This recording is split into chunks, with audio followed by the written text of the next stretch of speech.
Hello, everybody. Welcome to Sounds of 909. Welcome back if you're a lovely viewer. Don't worry, we're still having our Black Sabbath review tomorrow, Volume 4. Looking forward to that still. But I knew Bryer was available, so I wanted to do a Rolling Stones album review with him. Thankfully, he reminded me we haven't reviewed this thing yet.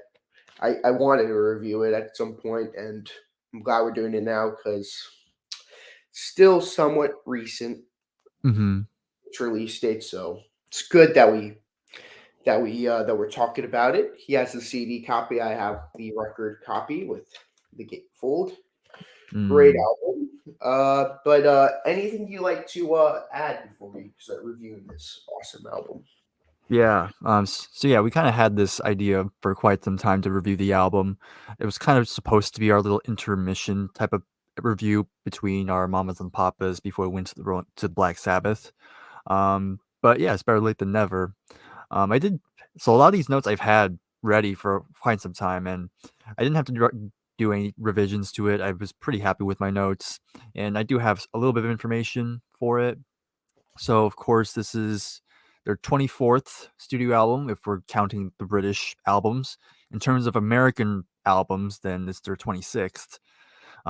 Yeah, this is like their first album with new material since 2005, A Bigger Bang. Not the last album they recorded. They did Blue and Lonesome, but that was mostly a covers album. That was purely a covers album. But yeah, it's been a long time. It's been nearly close to 20 years since that. And there are a couple reasons why it took so long. One was lack of interest. They didn't feel like it at that point. Um, but then there's also talks of Keith Richards. He was having arthritis at the time, so that kind of pushed things back. And then there was the pandemic that also played a role. And of course, I think one of the reasons they wanted to kind of get back into it, um, especially now, was of course they lost Charlie Watts, the drummer, and so I guess they wanted to have something out in some way, have something out. They would occasionally release a single. I remember during COVID they released that single "Living in a Ghost Town," and that was kind of like a little indicator on what was coming. It's not on the album, but I thought that was decent. And so they finally time to record it. They got a new producer. There's like two producers on here. But there's Don Was, but he only produced one track. And then you have a different producer, Andrew Watt, who I actually do know. I actually have heard of him. He's kind of one of those like big producers nowadays. I know he's produced a lot of pop acts. Like he's produced Justin Bieber. He's done Miley Cyrus. He's done Post Malone. But he's also done a lot of rock bands too. He's done Pearl Jam, and I know he recently has been working with Ozzy Osbourne. I know I have only one, but I know he produced this album. Ozzy released in 2020, and I think Ozzy released another album this year that was also produced by him. So he definitely knows his way around rock music. Um, but yeah, and quickly talk about the the album artwork. I do kind of like the album. Has a nice little diamond to it with the knife piercing through the heart shape. Of course, Hackney diamonds is supposed to be like a slang term. It's supposed to mean, whenever people would rob like a jewelry store or whatnot, they break the window and all the glass left behind is called Hackney diamonds. So I thought that was interesting. Of course, the album did really well. It got to number one in many countries, and so it was a nice comeback for them, I'd say. And apparently they have more songs, so maybe we'll have a follow up. But yeah, we'll see what happens there. But I kind of would. I'll get more into it later. But I kind of would like it if this was their final album, if they don't release any more. You're muted. Uh, my thoughts as a whole. Um, yeah, Rolling Stones releasing a new album. I remember going through my journey with the Rolling Stones a couple of like months ago, way long ago, and when I got to this album, I'm like, Mm, yeah, this album is a horrible way to end off their career. It's just a boring album full of blues covers. It's not that good. So what? Well, speaking of living in a ghost town, I'm gonna give my opinion on it. Not the biggest fan of it. When I heard that they were doing a new album and I saw the single "Angry," I'm like, oh no, they're doing another Mhm. album. It's not probably not gonna be that good. I heard the single "Angry," which I'll go more into that, but yeah, I'm actually happy that "Living in a Ghost Town" isn't on this album. It's not one of my favorites by them. Mm. It's an okay song, but uh, let's get to reviewing this. First song on the album, "Angry." All right, so we're starting off with the first single. Um, so yeah, yeah, I will say when I first heard the song when it first came out, I remember I remember hearing it. And I'm like, yeah, it's okay. Yeah, it's kind of because it definitely has a very radio friendly feel to it. You know, the drum sound is very big. It's kind of very polished sounding. The guitars also sound very polished too. Um, but but yeah, I think over time, the more I listened to it, it started to grow on me more. It's not my favorite song on the album, but it definitely has grown on me way more when I first heard it. Because I think the guitar work is pretty nice as well. I think the bass on here is done pretty good as well, and the chorus is pretty catchy. I'll probably be saying that a lot. I'm gonna say there's a lot of good choruses on here. And yeah, Mick still sounds great. And he's I think he's almost in his 80s. I can't remember how old he is now, but he still sounds just like Mick Jagger, how we always known and loved him for. But yeah, I thought this was a solid opening track. I do like it now. Yeah, I think this song's amazing. I liked it from the first time I heard it. Well, when I first heard it, I'm like, whoa, this is a lot better than the other song that was released recently, which was "Living in a Ghost Town." Much better than that track, in my opinion. Because biggest thing I hate about "Living in a Ghost Town" is that the auto tune is they use a ton of over auto tune on that track. Mm, There's still auto tune on this album, but it doesn't. It's not in your face like "Living in a Ghost Town." In my opinion, doesn't like. It's not as noticeable, but with this song, it's it's not as noticeable, but it's I can still hear the auto tune because I mean Mick Jagger's like you said, he's almost in his 80s, so mm, I could see why. But yeah, it's a really great way to open up your album. Great single, if you ask me. Really good single. But yeah, really good stuff. mm. Next song on the album, depending no, Get Close. Get close. Okay, so yeah, this definitely caught my attention. Like this was a song I was like, okay, I actually really am digging this one. Really great groove to this on the drums here. Then you have great guitar intro on this one as well. Again, great vocals by Mick on this track. And the chorus again, like the chorus is definitely the I always enjoy it. It's very memorable, very well written. The backing vocals on here are really nice. And I love the little breakdown where you have a little sax solo here. Again, I like a good old sax solo, so it's nice to have that on here. And a little interesting that you have Elton John playing piano in the back. It's not really noticeable. You really have to kind of hear for it, but you'll hear the piano, and that's Elton John there. So I thought that was interesting. But yeah, great track.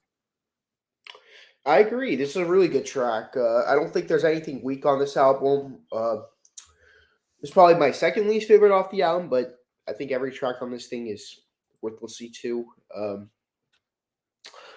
Yeah, it's just really good song. Yeah, this is my second time listening to this album, and I'm just like so many memorable songs on this thing. It's incredible what a band can do. 60 years after they Mm, formed, it's crazy. yeah.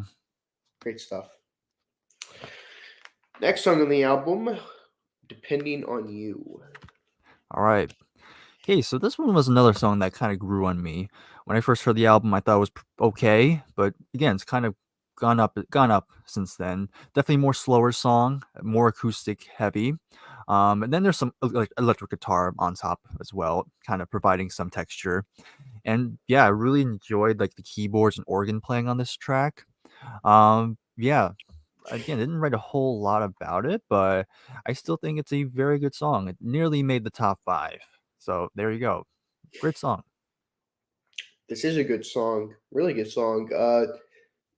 It's probably towards the middle to the bottom of my list, but this is still a really good song. Um, Nice little slow song after two really exciting songs on the album, I must say. Um, like I said, I don't have a whole lot to say about it, but yeah, this is another fantastic song. I could see why it almost made it to your top five. Really good. Mm.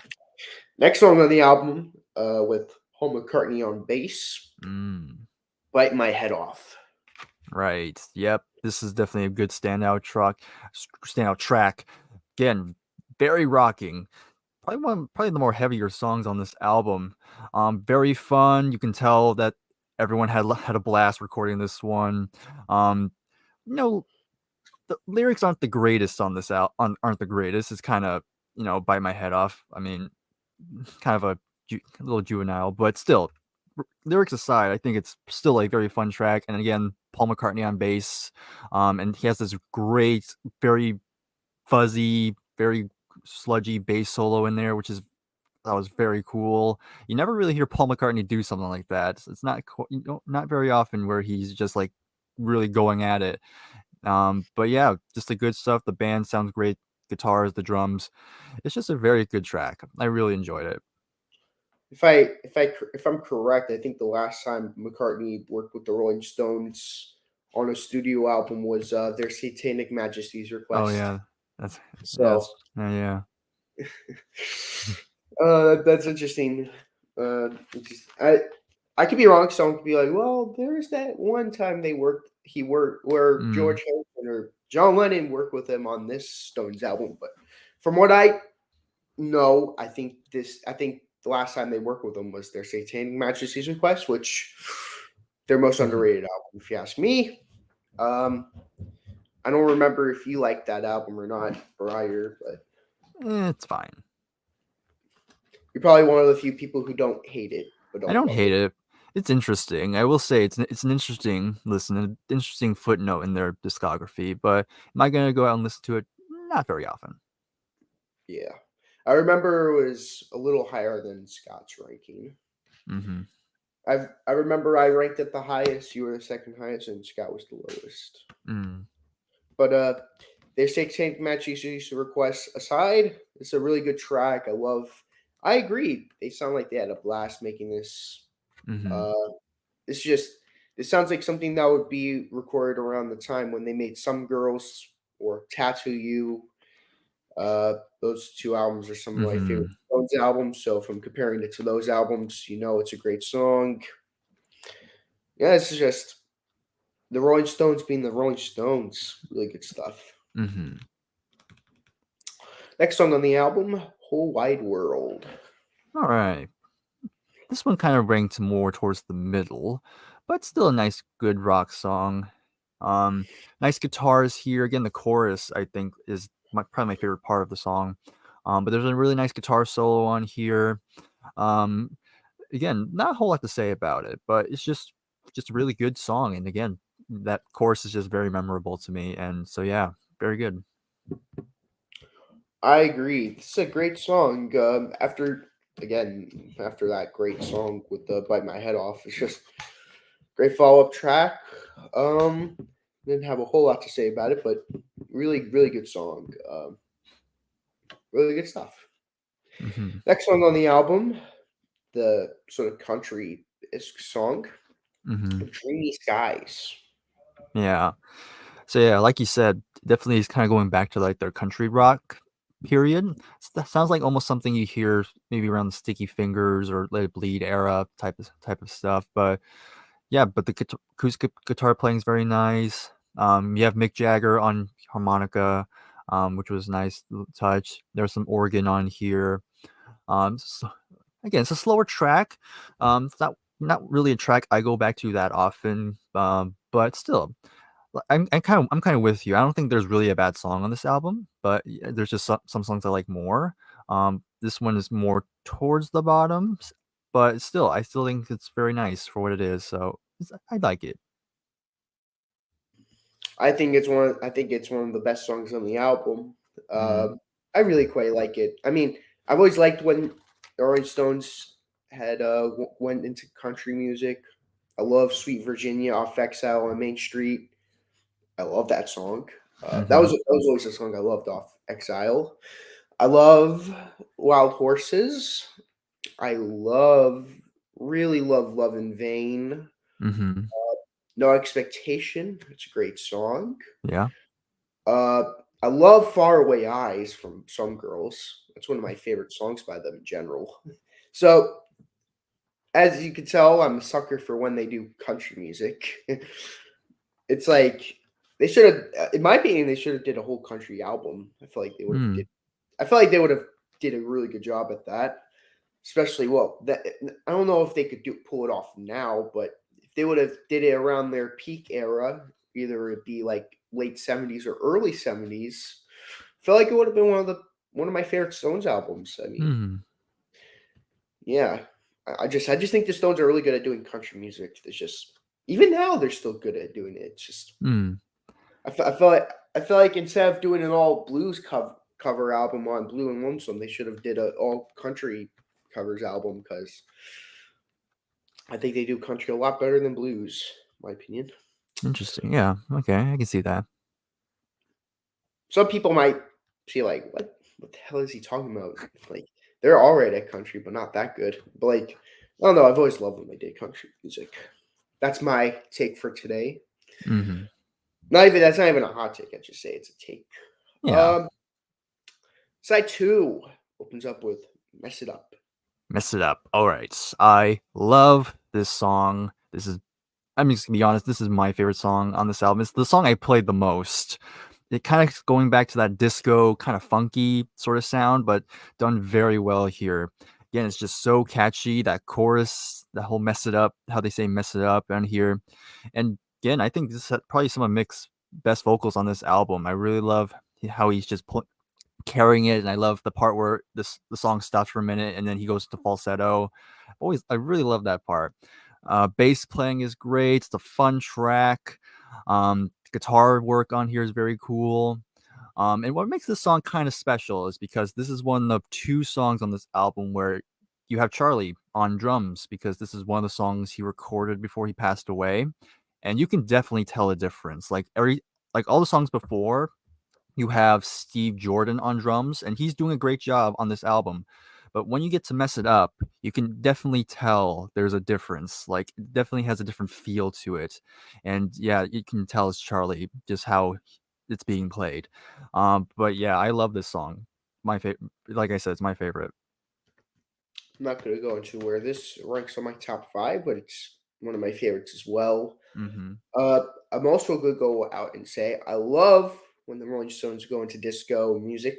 Mm-hmm. They do it incredibly on their amazing album "Some Girls," Mm-hmm. and they also do it on their extremely underrated "Emotional Rescue" album.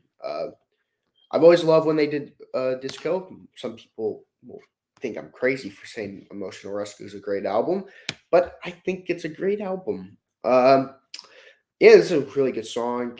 Bunch of these songs I heard over and over after listening to it. I only listened to the album as a whole two times, but Mm-hmm. some of these tracks I went to a lot, back to a lot, like especially my top five. My top five I go back to the most.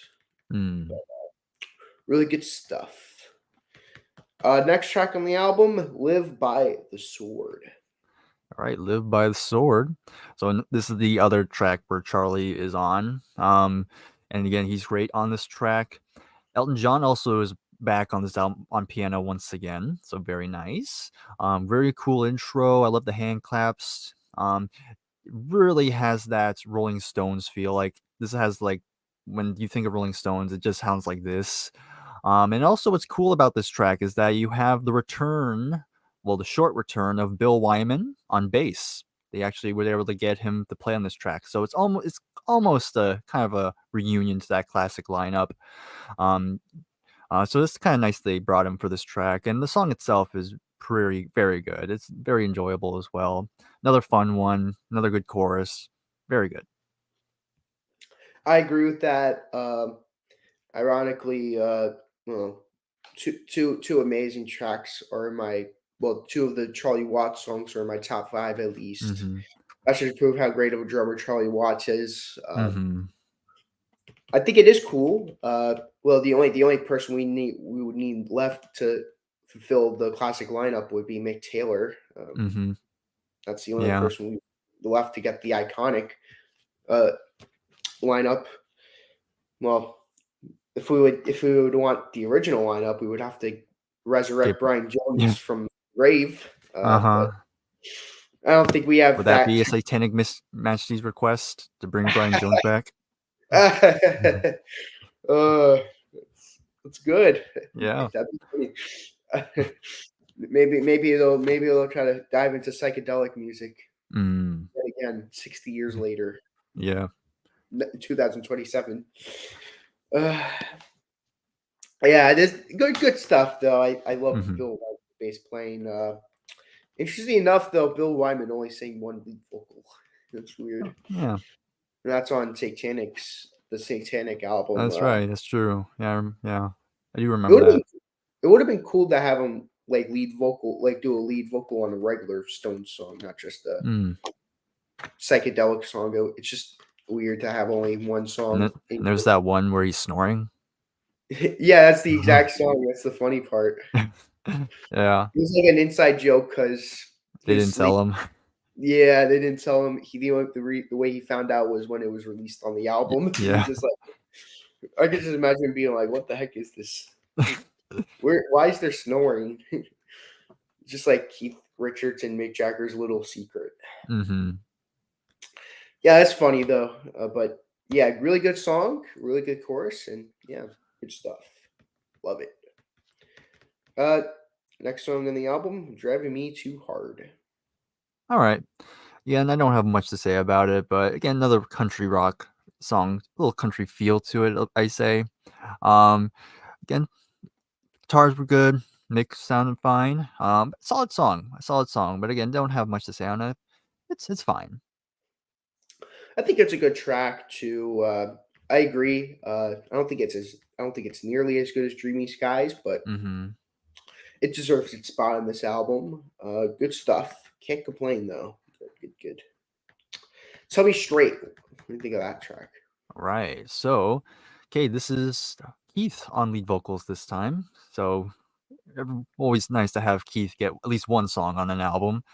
Yeah, Um, yeah, and you can tell his voice has aged a lot over the years, but I still think I think it sounds okay still. I think it's fine. I hear some people say he sounds terrible now, but I don't think he's that bad. I mean, I've heard way worse. But yeah, I think it suits the vibe. Definitely has a different mood compared to the other songs here. There's some nice guitars and piano on here. It's not too long either. It's one of the more shorter songs. It's short and it's sweet, and I think it's a solid track. So there you go. yeah. I will say this. Don't get your expectations hot. Well, don't expect for another happy on this album. Yeah, no.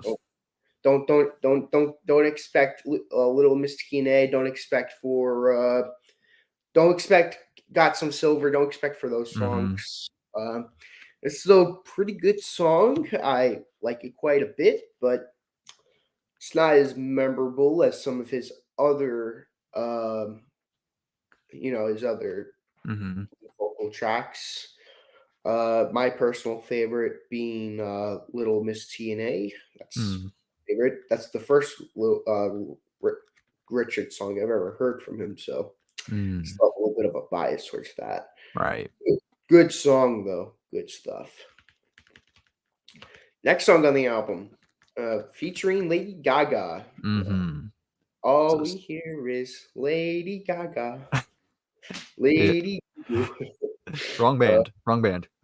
Yeah. So yeah, we uh, have Sweet Sounds of Heaven.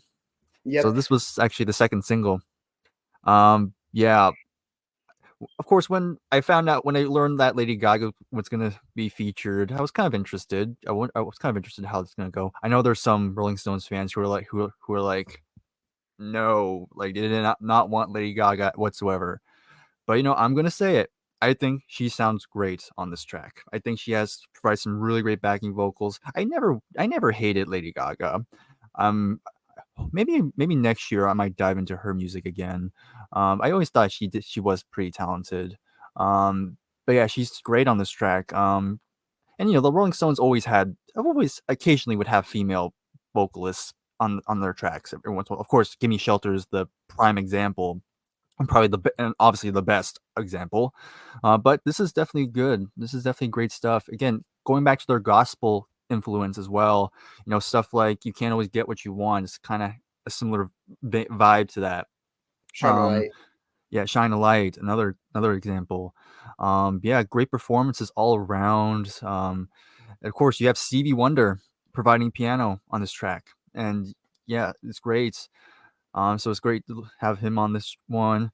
I can kind of see this being the album closer. But regardless, I think this is definitely a very great track. Definitely one of my favorites on this album. Yeah, I like it. It just barely didn't make it into my top five. Uh, it was a toss up between this one and another one. Um, Ironically, it was a battle of the two singles off this album. Hmm. Uh, I agree. Well, honestly, as an artist, I'm not a fan of Lady Gaga's music. Mm, I'm not really into the more newer music, but I feel like yeah, she adds something good to the song though. hmm. I'm not gonna be like a, one of those Stones fans that's like nay, nay, Hmm. no. I'm try to be a little progressive, Try not to be stuck up in my old ways most of the time. But yeah, this is a really good song. I love. There's another. I love when Rolling Stones go into gospel music. It's just they do it heavily on XL on Main Street, and Hmm. Right. that's why I love. That's why I've been loving that album more. I love the gospel influences. Hmm. Good stuff though. Really good. Rolling Stone Blues. Rolling Stone Blues. All right.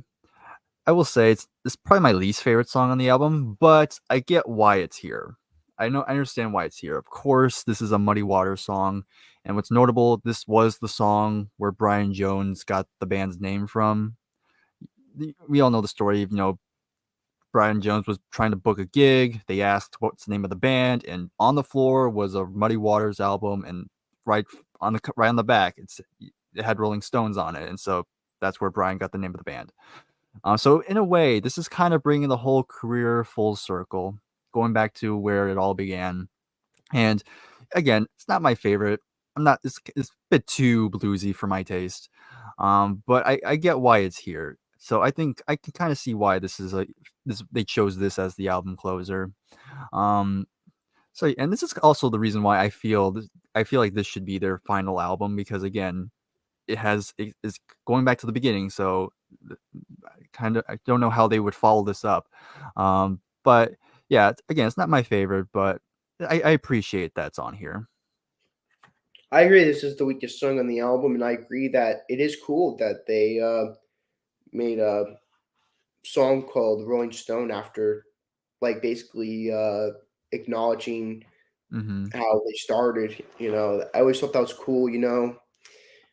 I always think that sometimes they forget how they started. Mm. Sometimes, like they forget about Brian Jones and his influence in the band. Hmm. I mean, Brian Jones was literally their creator. He was like, Yeah, without Brian Jones, there wouldn't be a Rolling Stones. exactly. He was So the main founder. yeah, he is the founder. There's like he basically all Richards and Jacker were They're, originally. They were just hired there to be yeah. members.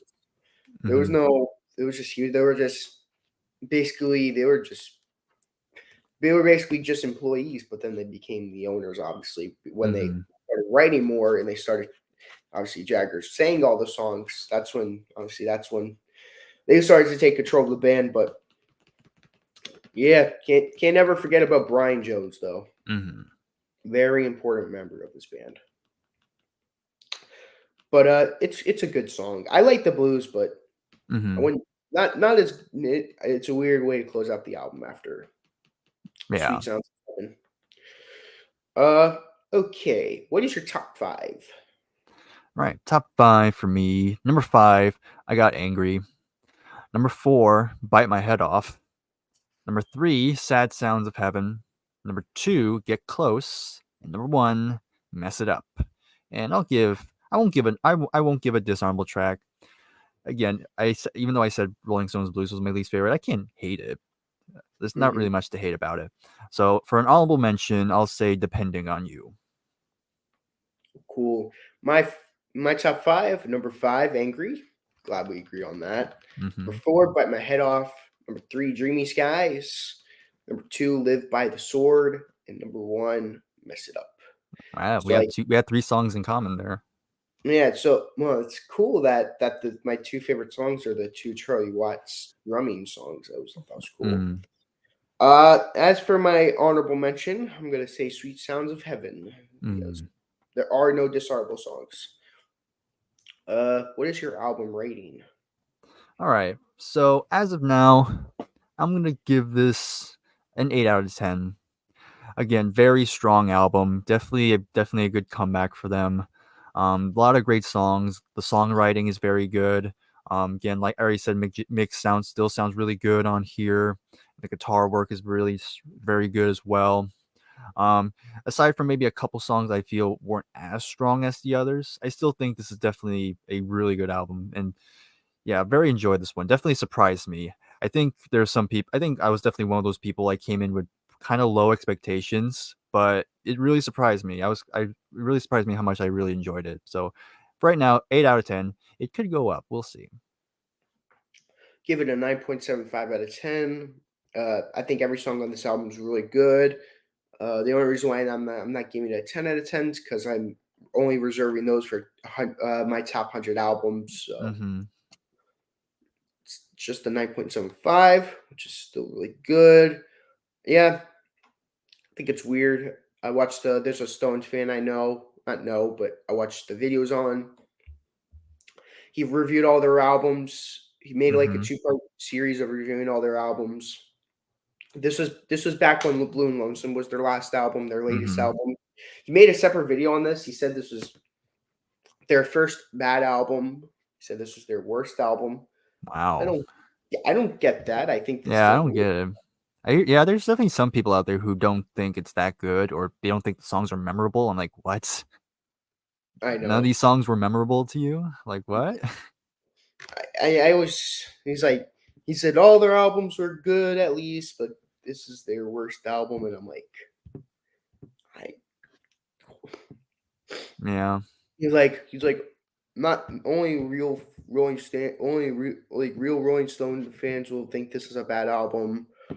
Only newcomers will think this is any good. I'm like calm down, bro. Yeah. I've been listening to the Rolling Stones for years now, and it's bro, no, that's Yeah, just no.